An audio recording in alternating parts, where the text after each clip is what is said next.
Magandang araw sa ating lahat. Ito na yung pinakabagong Pulse Asia Survey para sa mga kumakandidatong senador ng bansang Pilipinas. Ito makita natin kung sino ang nanguna. Mag-umpisa tayo sa pinakahuli.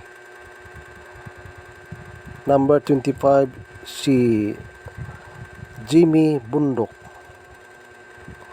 Number 24, si Chavit Singson, pero wala na ito.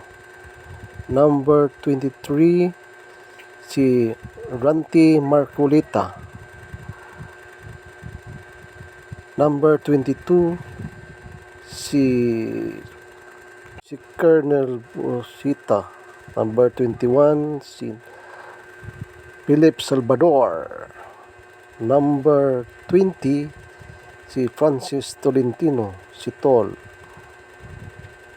Number 19, si Doc Willie Ong.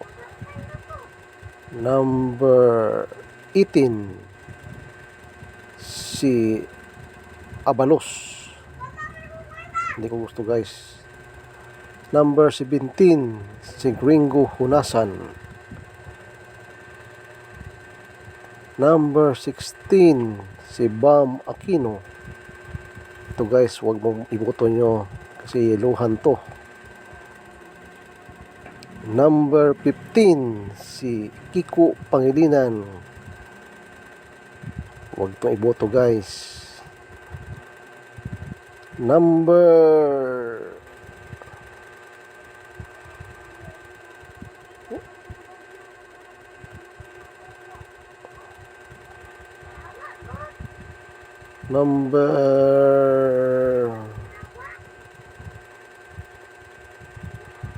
14, si Lito Lapid.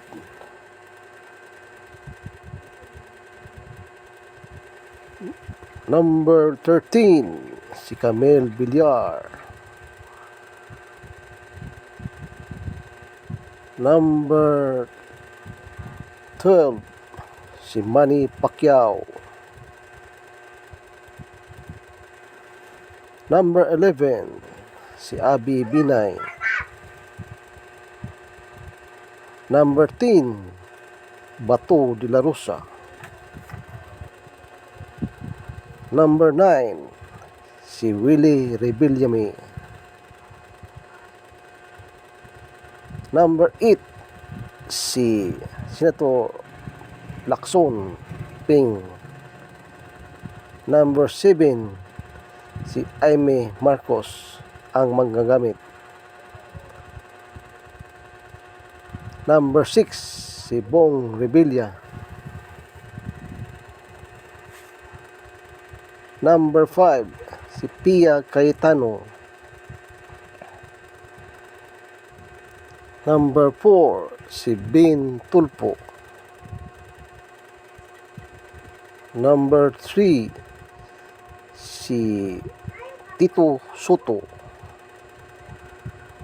Number 2, si Senator Bongo, Mr. Malasakit. And number 1, si Erwin Tulpo.